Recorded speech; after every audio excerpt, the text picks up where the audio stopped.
MSTV mi eng tabiri basingbu nomaithem kajalna khurumjari.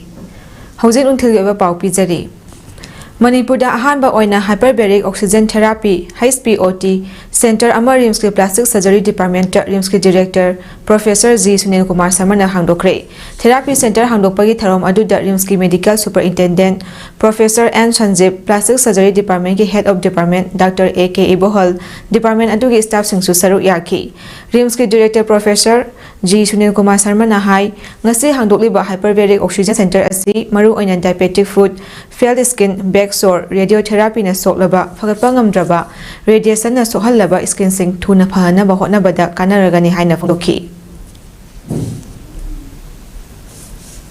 ischemic skin na kayo haita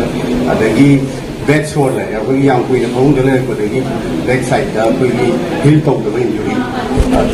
so anything ischemic haita ra ko back tissue haita adagi plastic surgery ka mai le ngari sina ko skin graft to gumba da hello ko gumba na compromise graft haita adu machine du heel thuna to wanna bagi technology yam advantage ho ba kaino na ko equipment around 4.5 share gumba equipment ni Manipur state ki oina di aham bani aduga no distance su leitri hai na koina aham hoi aduga Thauram aduga mari leinana Plastic Surgery Department ki HOD Dr. A.K. Ibohal na phongdorakpada RIMS ki authorities singna Plastic Surgery Department ki damak hyperbaric oxygen ama install tawriba asi thagatli hariba equipment asi department khuding da sijinaba yai department khuding ki equipment asi thamlabadi miyam gi oina yamna kanagani haina phongdokhi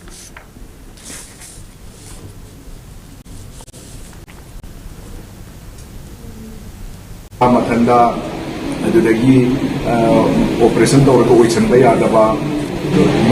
magi expectancy yam le angang ko ga autism kaina leiba adu bok te ma treat to ba yae na hai aduna masi department ko di mangna loina maksina ragadi ko RIMS ka tegi mi tawroi RIMS ki ma pandi ki lakko me amsu loina muk to gani charges yam nominal loigani adu masi equipment si me am de namote yang kana ba boigani Ahan ba oina Manipurda Eurasian Curlew photo namle English da Eurasian Curlew natraga common curlew haina khangnaba Numenes equata Linus 1758 uchek makhal asi Manipurda chaktaba thengnari uchek asi Imphal West district ki maru oiba wetland ama oriba lamphepata chaktaramba thengnabadagi wildlife explorers Manipur ki members to oriba Irom Lawrence na ahaba oina photo namlakhibani uchek makhal asi Sok lising ani ga supna amada Kaibul Lamjau National Park ki mafam kharada ahanba oina uba phangki matung da tha sigi ahumgi nungthil pung mari rom tarakpada anirak suba oina ukhibani loina na ahanba oina Lawrence na photo namkhibani masiga tharaga Manipur da uchak makhal asi uba anirak sure masigi matang da wildlife explorers Manipur gi secretary Elangbom Premjit na phongdorakpada uchek makhal asi International Union for Conservation of Nature IUCN gi matung inna malem gi oina hanadagi masing hantharuktuna near threatened anti kamlupta leiraba uchek makhal ni malem gi oina tangsan laklaba uchek makhal yamna sakta bana maram oiraga lamfelpat asi Manipur gi danatana malem gi oina maru oiba wetland ama oirakli maram asina important bird area IBA oina sakhang binaba mari leinaba loisangi akanba mi eng chinchilakli Hayeng Sajibugi no mapan ba chairau baga mari leinana Kaksan Garden da Mahadeva Sambubi Kwak Thokpam Ibudo pakhang bagi thauram ama pangthoklagani Kaksan Garden Development Trust na sinduna pangthokadawriba thauram asida lamdam sigi miyam na saru yabina ba trust ki makaidagi appeal tarokli Kaksan Kuno College ki teaching staff amadi non teaching ayamba election training amadi personnel sing lip launa khibana maram oiraga college asigi administration function lepadagi mahairoi sing form fill up amadi emission tawada apanba oire college asigi official holiday lakthoktana staff laktabana fel oiraba administration asida mari leinaba authority na mieng changbinaba Kaksan Kuno College students sunengi makaidagi mari leinaba singda appeal tarokli tare koi khara amana training sakre aduga khara amana moi ki personal leave longna gibna maram wakata di college ase da staff si amata leiramdre leirisi staff sumna ka ki moi department khara da haiba tare ne at least adum staff tara mu ta leirame sadu su sign toroga hanibana yamba aduga administration block si da su koi staff si amata leiramda but adubu huji yamna leibuk thiba amana huji si Saliba Chaiset Sigi form fill up second year gi emission na chingba tawriba matamni mahiroi mayam ama hujikta sula amaga admission तब फंगदना हनग्री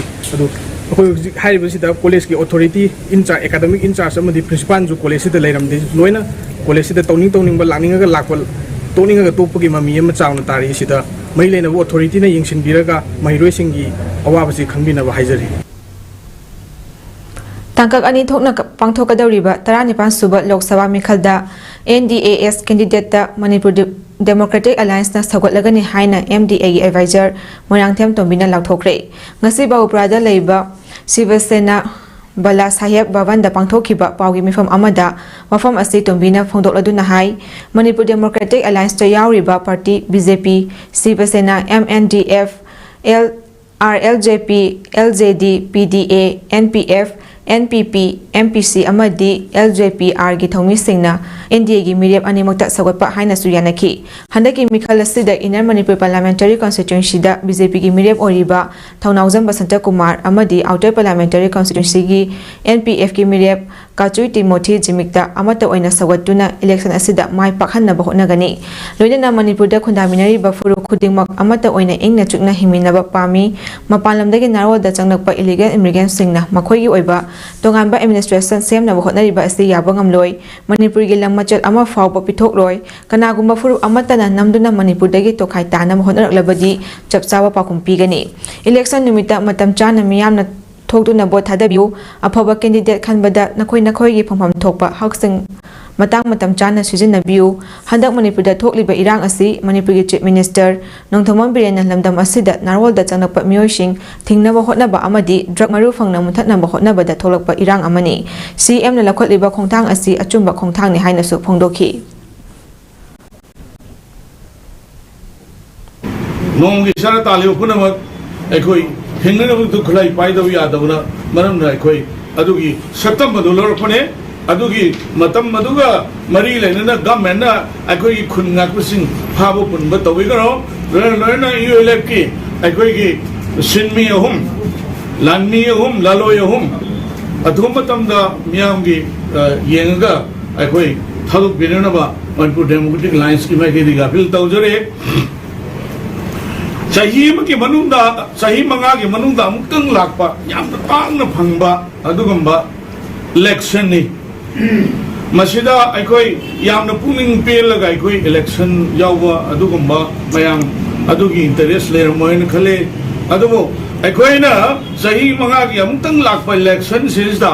अखोइना अखोई की मिहुत तो अखोइना मरम चाना खलौबगी तंजा अमदो मदुदा लहोगदो बनेबा मधु पुंसिंग सबसाना होगनी पुंसिंग सबसाना लोइगनी मतम सबसाना vote थीगनी मतम मधु नांथोन बाय खोइ चिमोयन खले